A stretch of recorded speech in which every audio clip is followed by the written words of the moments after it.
Why were the Olympics nearly destroyed in the 1980s, and how did the city of Los Angeles save the Games? It's hard to imagine this today, but in the 1970s and 80s, there was a real fear that the Olympics were close to collapsing.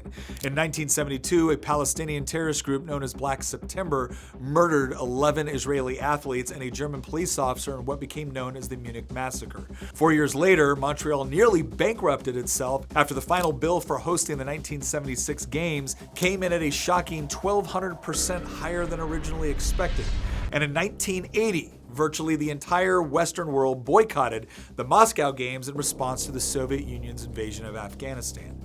With no less than 3 games being mired in some form of controversy or tragedy, the Olympics were in such dire straits that no one even bothered to put in a bid to host them in 1984, except for the United States. The Americans eventually chose Los Angeles to host the Games, and almost immediately, the event organizers realized just how high the stakes were. Nations across the world were no longer interested in hosting them because the Olympics were increasingly seen as a major security threat and financial liability. And a huge reason why the Games were such major money losers was because of the immense number of construction projects that cities like Montreal and Moscow had engaged in. These massive stadiums, arenas, and Olympic villages cost the organizers of both games hundreds of millions of dollars to construct. In Montreal's case, the Olympic Village alone cost over $90 million to construct, and nearly as much as the original estimate for hosting the entire games themselves.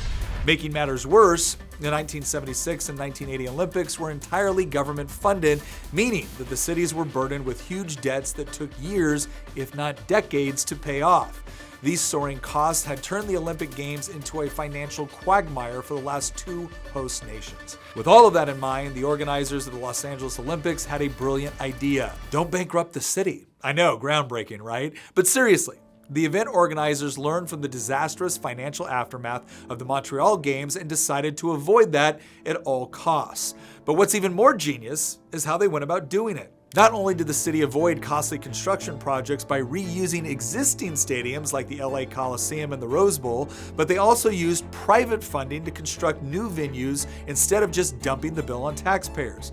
In fact, the only 2 new venues constructed specifically for the Games were secured with the backing of sponsors. The Velodrome for track racing was largely funded by the 7-Eleven Corporation, and the Olympic Swim Stadium was built with the support of McDonald's. But the organizers didn't just stop there. They also saved the city millions of dollars by selling the TV rights for the game.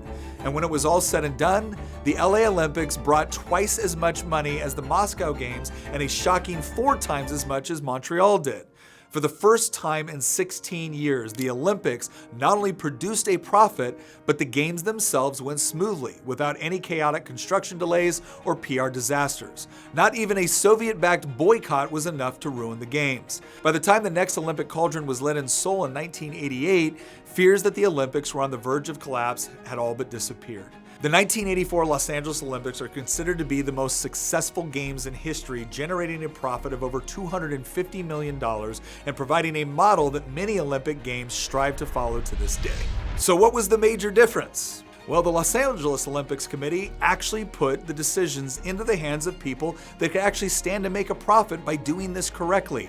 And not only did they profit as individual entrepreneurs, but the city profited as well.